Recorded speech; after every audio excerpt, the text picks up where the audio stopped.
Friends and citizens, the period for a new election of a citizen to administer the executive government of the United States being not far distant, it appears to me proper that I should now apprise you of the resolution I have formed to decline being considered among the number of those out of whom a choice is to be made.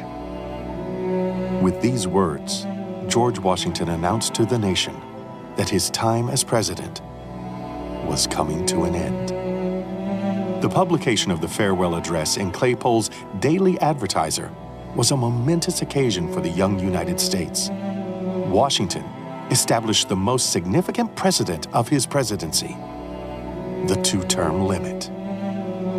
By giving up power, Washington ensured a peaceful transition for the next president. He sent the message that the presidency was not a lifetime appointment, and he did so willingly.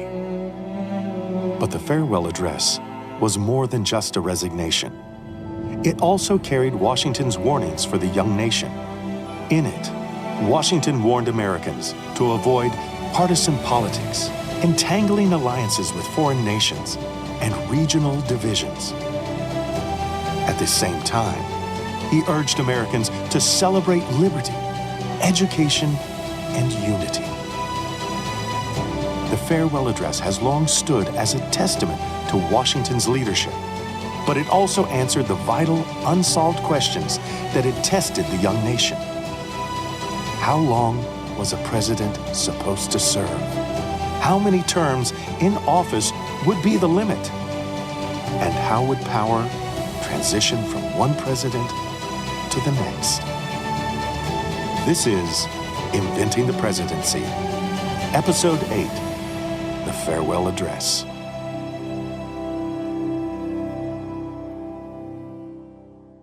The 22nd Amendment of the Constitution enshrined in law the two-term limit for the presidency. No one person would be able to serve as president for more than 2 terms. To date, Franklin Roosevelt is the only president to have ever served more than 2 terms. But the 22nd Amendment wasn't ratified until 1951. In 1796, there were no term limits. Despite the contentious debate about the subject during the Constitutional Convention, the Constitution gave no guidance on the matter. Washington, however, knew it was time. He had wanted to leave office as early as 1792. James Madison had already begun drafting the speech that would eventually become the farewell address. But Washington had been convinced to stay by Elizabeth Powell and other friends.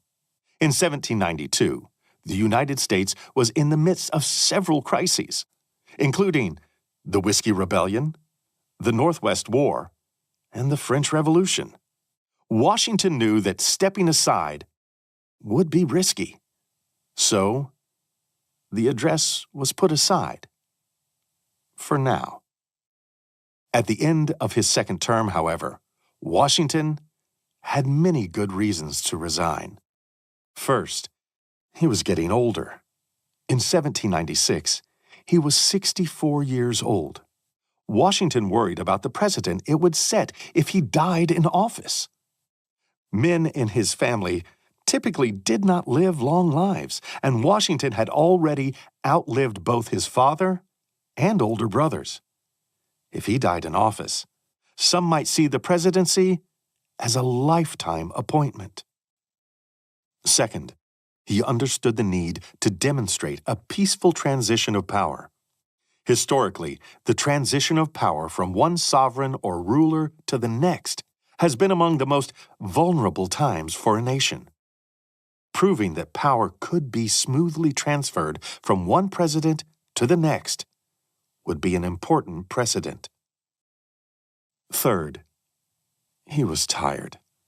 For the last 7 years, Washington had faced a series of successive crises. The stress from the Whiskey Rebellion, Genet Affair, and Jay Treaty had affected his health. The pressures of office had worn at him, and he was eager for a peaceful retirement. Washington yearned to return to Mount Vernon. He had spent 8 years away, returning only for short trips.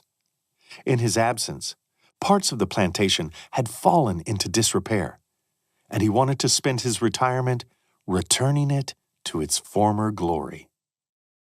So, he made his decision.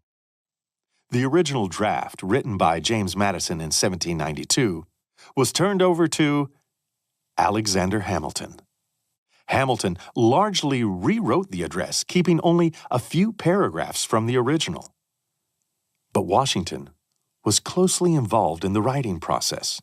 The two men exchanged draft after draft, back and forth, with Washington suggesting new additions, revisions, and changes throughout the process. Historians generally agree that Washington gave shape to the address's main ideas and structure, while Hamilton focused on the rhetorical flourishes. His granddaughter, Eleanor Parke Custis, or Nellie, recalled watching him work. I did see the President Washington repeatedly in the act of writing the farewell address in the daytime and also at night. I always passed the door of his office on my way to my grandmother's chamber at the head of the sleep stairs, which landed close to his door. That door was generally open, and I have been sent to his room with messages, and at night have passed the door and seen him writing as I passed to ascend the stairs with Grandmama. When his work was completed, he called me from her chamber and requested me to bring him a needle with silk to sew the leaves together. The address was in his hand when I gave him the needle, and I saw him sew them in the form of a book. The only circumstance I could not take an oath on is the color of the silk. Washington wanted to ensure that the message of the address was clear and free from misunderstanding. But he also had concerns about the length.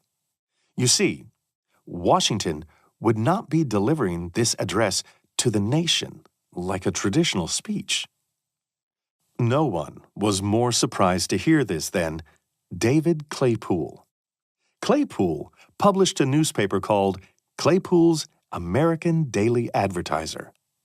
On September 16, 1797, Claypool was surprised with an invitation to visit Washington in his presidential mansion. There, Washington informed Claypool of his intention to publish his farewell address in the newspapers. Claypool's newspaper, to be precise. The newspapers are the way to speak to the nation in 1796. It is how Washington can get to everybody's eyeballs or ears. Here is Joseph Edelman, professor of history at Framingham State University.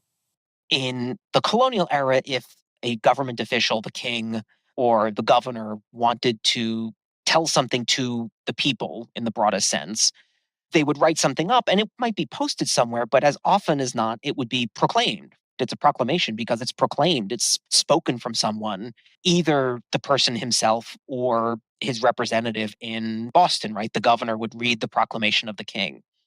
That's not what we're going to have in the United States. He doesn't send it to the governors to have them proclaim it.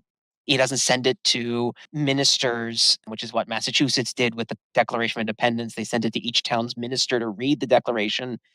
He wants the eyeballs, and the way to do that is to print it in the American Daily Advertiser in Philadelphia, and it spreads. The newspapers are the information network of the nation. So it's really a way to establish that as a way of communicating with the public directly rather than through a ventriloquized speech. On September 19, 1796, just 3 days after Washington met with Claypool, Claypool's American Daily Advertiser published the full address. The address began with Washington's justification for stepping away from the presidency. The impression with which I first undertook the arduous trust were explained on the proper occasion. In the discharge of this trust, I will only say that I have, with good intentions, contributed towards the organization and administration of the government the best exertions of which a very fallible judgment was capable. Not unconscious, in the outset, of the inferiority of my qualifications, experience in my own eyes, and perhaps still more in the eyes of others, has strengthened the motives to diffidence of myself, and every day the increasing weight of years admonishes me more and more that the shade of retirement is as necessary to me as it will be welcome. Washington then made a call for unity within the Union. In particular, he urged citizens to consider themselves Americans first, before regional or local identities. In contemplating the causes which may disturb our Union, it occurs as matter of serious concern that any ground should have been furnished for characterizing parties by geographical discriminations, northern and southern, Atlantic and western, whence designing men may endeavor to excite a belief that there is a real difference of local interest and views. One of the expedients of party to acquire influence within particular districts is to misrepresent the opinions and aims of other districts. You cannot shield yourselves too much against the jealousies and heartburnings which spring from these misrepresentations. They tend to render alien to each other those who ought to be bound together by fraternal affection. One of the most famous sections of the farewell address is Washington's warning against party politics. They are likely, in the course of time and things, to become potent engines by which cunning, ambitious, and unprincipled men will be enabled to subvert the power of the people and to usurp for themselves the reins of government, destroying afterwards the very engines which have lifted them to unjust dominion. There's an opinion that parties in free countries are useful checks upon the administration of the government and serve to keep alive the spirit of liberty. But in those of popular character, in governments purely elective, it is a spirit not to be encouraged. Washington also called on Americans to value education. His letters to Alexander Hamilton while writing the farewell address demonstrate that Washington still valued the idea of a national university, and he had asked Hamilton to add a special paragraph on supporting education in the United States.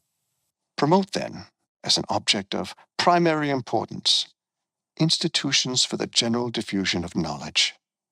In proportion as the structure of a government gives force to public opinion, it is essential that public opinion should be enlightened.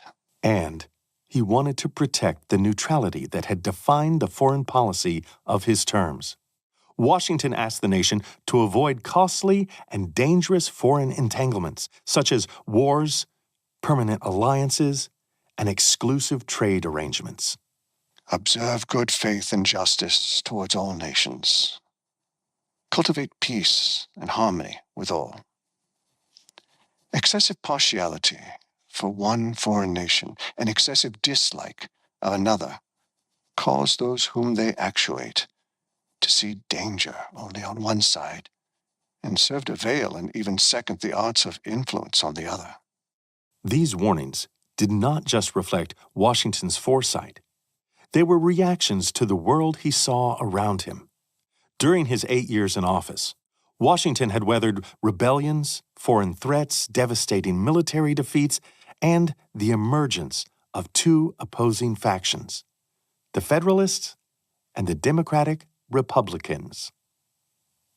He had built a federal workforce from scratch and established the foundation of the modern American military, including the professionalization of the Army and the official formation of a permanent standing Navy. His administration was embattled by strident newspaper criticism, cabinet infighting, looming threats from Britain, and the meddling interference of one very determined Frenchman. And just like Washington's other decisions, the farewell address had its critics. William Duane, who had succeeded Benjamin Franklin Bache at the Aurora, wrote, "You have discharged the loathings of a sick mind. You have collected the aggravating recollections of wounded pride and warmed to the inveteracy of hatred. Discharged the whole burthen of your blazing spirit at the object of your personal dislike under the form of advice to your beloved country." But despite the somewhat predictable backlash from the Aurora, the reactions to the farewell address were generally warm, if bittersweet. The press generally praised Washington for his address, recognizing both the momentous nature of his exit as well as the wisdom of the warnings contained within. There is nothing we can say that will fully express the estimation in which his illustrious and important services are held by the citizens of this much-favored country, or that will equally express their regret at being deprived of the continuance of his paternal watchfulness and care. It would not take long for Washington's fears about factionalism and disunity to emerge. The address was published just 10 weeks before the electoral vote for the next president, and now the frontrunner had stepped away. While Washington had been elected unanimously before, there would be no consensus in the election of 1796. Here is Sarah Georgini, series editor for the papers of John Adams at the Massachusetts Historical Society. So Washington's farewell address, when it goes wide, everything kind of kicks off. But at the same time, we do have campaigning here. It just doesn't come under the official letterhead of John Adams' office. It is done on the sly. It is done through various camps of Adams and Thomas Jefferson. And certainly Hamilton is a prime wielder of power in this chase. There's all kinds of slander in the press. It's not going to be quite as colorful as what happens in the election of 1800, but at the same time, it is kind of a prequel. So we see a couple of things. We see some questionable creation of ballots. We see some pamphleteering that has all kinds of really character assassinations for and against Adams and Washington in different ways. We see a lot of proxy battles in the press. We see some little social divisions that happen. Adams and Jefferson try to stay out of it as much as they can. So there's a lot of scrambling this time around with the election. There's a lot more regional division. There's a lot of people who have been thinking about things like the shipping depredations, about the domestic insurgencies, about taxation in new ways during the Washington years. And they kind of held their fire while Washington was president. And now they have some things they want addressed. They now expect a president to address grievances and wrongs and to push the government forward in ways that they didn't expect from Washington. The election of 1796 was a close one, but Adams would emerge as the second president of the United States. Adams had served 8 years as Washington's vice president, but now it was time to take the main role. How would Adams build upon Washington's legacy? I think Washington thought about the good of the country. And certainly in Adams, he saw the qualifications, although they differed from his own, that were needed to lead it in the next stage. You know, Washington is much older. He is a veteran. He is someone who has seen a great deal more of war physically, emotionally, in every way than Adams has. Adams has seen the world. He has dealt with kings and queens and public intellectuals all over Europe. He has argued for money and for goods and for arms. They come from very different sets of experience. And I think Washington understood probably that that wasn't a bad thing. He didn't want to have a Washington part deux come in and necessarily take on the role. And I think that's extraordinary. He didn't say, I'm going to put someone forward. I'm not going to say Hamilton, but he's didn't want to put someone forward who is a copycat. He saw that the American people could handle one leader who is different than the predecessor, but had the same goals at heart. I think that's kind of remarkable for both of them, actually, that they respected each other's differences and still had a great degree of trust in handing over the office. So Washington has set up an amazing bureaucracy and really great protocols. He came in like any good general and put the house in order. And I think that Adams, that was not his gift. So it's good that that was done for him. So he had a cabinet in place that he could turn to, and he does almost immediately. He had a fairly engaged, if not always pacific, Congress that he could work with. He had a growing judiciary. He had systematic placement of appointments for consular, diplomatic, and other lucrative local posts that I've mentioned. So there's a system in place. Washington got that up and running. And that's good because, like any 18th century person, John Adams thinks in systems. So the system of government is working. It's something he can walk into on the first day. But there was still much room to build the presidency.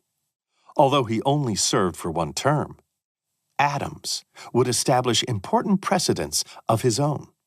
The thing that he makes his own is, I'm going to say, the foreign policy agenda of the country for the next couple of years. So he thinks creatively about how to implement the Jay Treaty.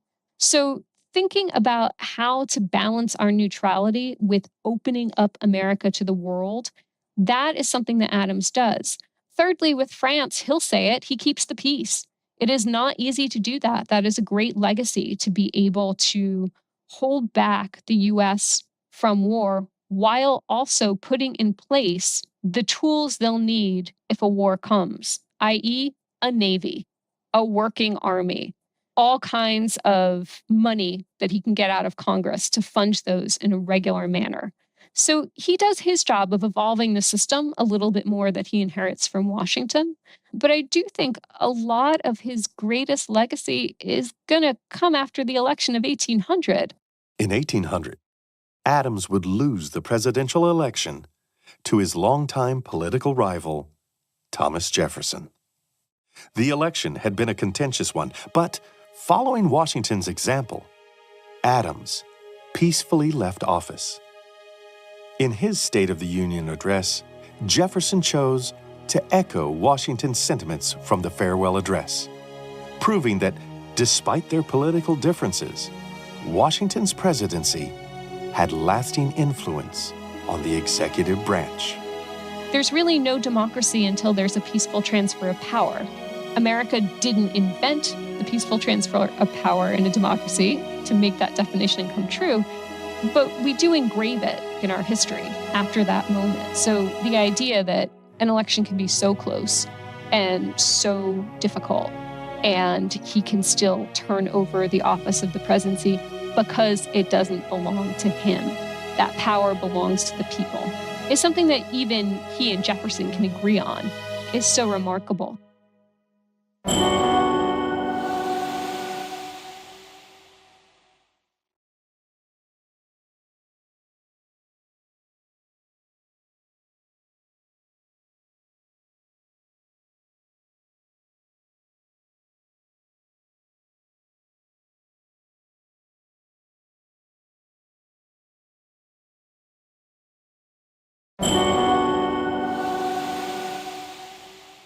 So Washington's most important legacy as president is the notion that a president could hold office, could be invested with significant and powerful public institutions, but that president would nonetheless respect the constitutional powers of the other branches of government and would then surrender power.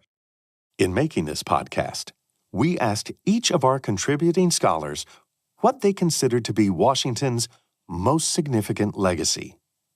This is the response from Peter Castor, the Samuel K. Eddy Professor of History and American Culture Studies at Washington University in St. Louis. It seems so obvious that that's what a president would do, but because there had been no president, there was no precedent. And I also think we need to look at Washington's contemporaries. Soon after Washington was elected, there were a series of other leaders who were also doing things new. These were the first people to lead countries in the Atlantic system in the absence of monarchs.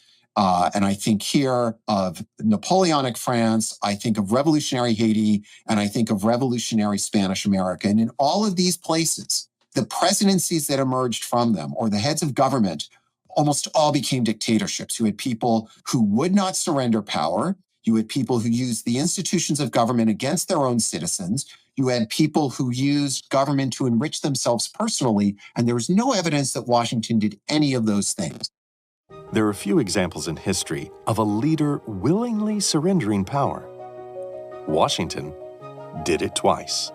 First, when he resigned as commander-in-chief in 1783, and then again in 1796, when he published the Farewell Address. Of all Washington's precedents, this may have been one of the most significant for the United States. These precedents, of course, included momentous firsts for the nation. The first State of the Union, the creation of the cabinet, executive oversight for foreign diplomacy. But it also included a legacy of leadership, character, and sacrifice for the United States. And it is here that Washington's example shines. Here is Lindsay Travinsky, presidential historian and author of the upcoming book, Making the Presidency. There are three ways that Washington left an extraordinary legacy for the nation. The first is the creation of the cabinet. I think the creation of the cabinet is the most underappreciated and one of the more significant legacies that a president has ever created. Every president has had one. They are a central part of the U.S. government. No foreign policy, legislative, military, diplomatic decision is created without a cabinet or without a department secretary that is in the cabinet, and yet we tend to not see it as the central force in an executive branch. The second legacy that can't be overlooked is the two-term legacy. Washington understood that power corrupts. Washington understood that people should not stay in office for too long. And he decided to leave office for a couple of reasons. He also understood that the process of an election, of a transfer of power, was going to be new and it was going to be scary. And he didn't want it to happen when he died. He wanted it to be intentional. He wanted it to be deliberate over a period of time, that there would be an election process. And he wanted to be around such that he could give his legitimacy to that practice, to start to teach Americans how to cultivate these political norms, because they have to be taught and cherished and cultivated over decades to gain any sort of power. The third legacy is one of service. Washington spent most of his life doing things he didn't want to do for the good of the nation and tried to put the nation over his personal interests. During the war, that meant he was never home, and home was his very favorite place to be. And he tried to do the very best he could with those decisions. But it wasn't what he would have chosen for himself if he had the choice.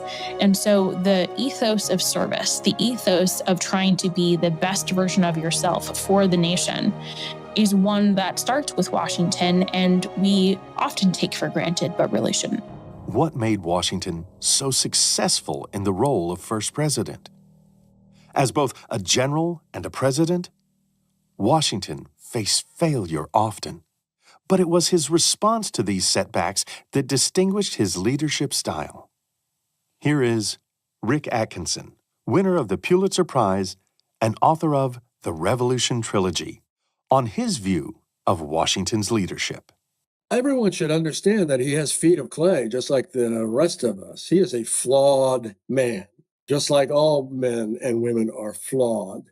The fact that in the course of his life he owns more than 500 slaves, that there are more than 300 slaves at Mount Vernon when he dies in December 1799, you cannot square that circle morally. And we shouldn't try to. We can try and understand it within the context of his times, but we ought not be inclined to excuse slavery as an institution. So he's part and parcel of that. He's part and parcel of the planter aristocracy that conceived of slavery in America and helped to perpetuate it. On the other hand, and there's always another hand, I think we've got to acknowledge his virtues, of which he has many. His persistence, his determination to serve a cause larger than himself, which is something he truly believes in.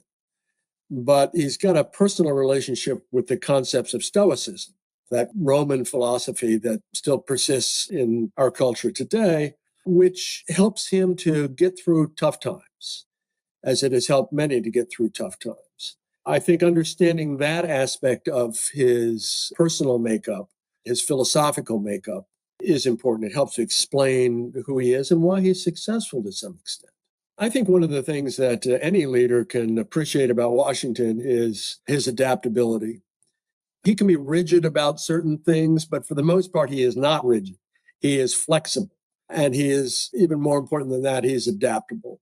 When he has setbacks during the revolution, he abandons effectively the strategy that he would like to pursue, which is all-out aggression where armies line up and duke it out on some field someplace, and instead adopts a strategy of strategic defense, where he is falling back. He's not allowing the British to land a solid blow against him. And that kind of adaptability in issues large and small is a hallmark of his success as a president. He sees that he's got to be given to compromise. He's got to acknowledge that the other fellow either has the upper hand politically or he's got a better idea. And when he's able to be most successful, I think, whether it's as a general or as a political leader, it's when he is using this natural instinct for adaptability.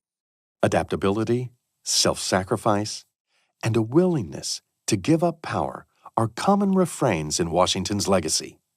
But it is also important to remember the man behind the myth. Washington was not without his flaws, as he himself was aware. Even in his farewell address, he acknowledged his mistakes and asked for forgiveness from Americans. Ramin Ganeshram, author of The General's Cook, gave us this insight. I think that Washington was probably the only person in the history of this nation who, had he spoken publicly against the institution of slavery, could have brought people who were on the fence over to the abolitionist side. I think that he was so admired that at his word, at least some percentage of the people would have given serious thought to finding appropriate solutions. And what I mean by that is solutions that were not economically devastating to the nation to end slavery. Washington's time as president ended on March 4th, 1797. Just a few days later, he left Philadelphia to return to his beloved Mount Vernon with his family. A month later, he wrote to Dr. James Anderson. I am once more seated under my own vine and fig tree, and I hope to spend the remainder of my days in peaceful retirement, making political pursuits yield to the more rational amusements of cultivating the earth. Washington devoted his remaining years to restoring Mount Vernon. Despite Washington's wish for a peaceful retirement, visitors would flood Mount Vernon after the presidency. Ever since the Revolution, Mount Vernon had become a place of pilgrimage, and this would continue after Washington returned in 1797. Washington would wake early in his retirement. He would dress in his study and take breakfast at 7 a.m. before riding out to supervise the plantation's activities for the day. Over the years, his family grew. He watched his beloved Nellie Custis marry his nephew Lawrence Lewis. Their first child was born at Mount Vernon. Then, on a cold December day in 1799, Washington went out for a ride in a blitz of snow, rain, and hail. A day later, he would ride out again in the midst of heavy snow despite complaining of a sore throat. His condition would quickly deteriorate, and on December 14th, 1799, just 2 years after leaving the presidency, Washington passed away at his beloved Mount Vernon with Martha at his side. He was famously eulogized by Light Horse Harry Lee as first in war, first in peace, first in the hearts of his countrymen. That still rings, doesn't it? I mean, not only is it a wonderful turn of phrase, but all these years later, we can look back and think, well, that pretty well captured who he was. And it captures how we think about him. It captures how we think about him historically and why we still feel an emotional connection to it. That's a vital thing for us as a people, to have that connectivity to a man who died more than 2 centuries ago. His voluntary surrender of power, his recognition of the importance of the other branches of government, his acknowledgement of a vital role in military affairs for the legislative branch of government. These are things he invents. They're things that are not a given when he accedes to authority. I think that we owe him a great debt for the durability of these institutions within institutions that he helped to create. An acknowledgement that as the father of our country, it's a cliche, there's a lot to be said for him as a progenitor of ideas, a progenitor of institutions, a progenitor of standards, all of these things that have helped to make the Republic endure as long as it has. The farewell address remains a core part of Washington's legacy. Since 1896, the address has been recited annually in the Senate to celebrate Washington's birthday. Beginning in the 19th century, schools throughout the United States have used the address to teach students about civic responsibility and the legacy of Washington's leadership. Much has changed since Washington first took office in 1789, but the lessons from his leadership still resonate today. More than ever, it is important to understand the origins and development of the presidency and the examples left behind by George Washington. Here is Patrick Spiro, former executive director of the George Washington Presidential Library. Washington's presidency, and actually all the presidencies in this early period, are so important to still study because they were facing issues that have so much resonance with today. We had leaders in the past who were able to navigate these challenges and these problems, and the lessons that we can take from them, whether it was success and a good approach or bad decisions, that can really help inform our path forward today.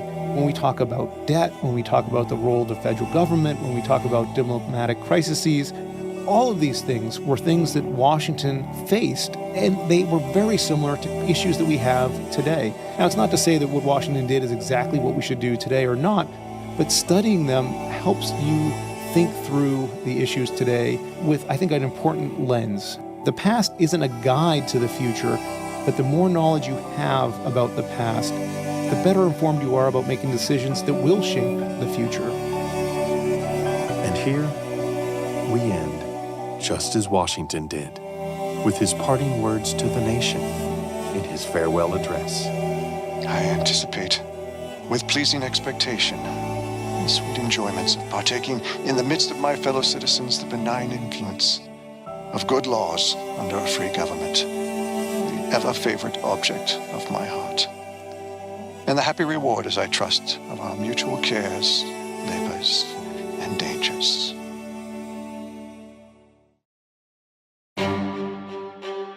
Inventing the Presidency is a production of the Mount Vernon Ladies Association and CD Squared Productions. This episode was written and directed by Dr. Ann Fertig. Audio production was done by Kurt Dahl of CD Squared Productions. Production assistant was Jacob Cameron. Narration by Tom Plott, with additional voice acting by Dan Shippey, Matt Mattingly, and Sarah Louise Hibshin. Additional fact-checking was performed by Dr. Alexandra Montgomery. Our logo was created by Caitlin Prange. We would like to thank all our contributing scholars to this episode: Dr. Sarah Giorgini, Dr. Lindsay Chervinsky, Dr. Peter Castor, Ramin Ganeshram, Dr. Joseph Edelman, and Rick Atkinson. To hear more great podcasts from Mount Vernon and the George Washington Presidential Library, visit GeorgeWashingtonPodcast.com or go to www.mountvernon.org.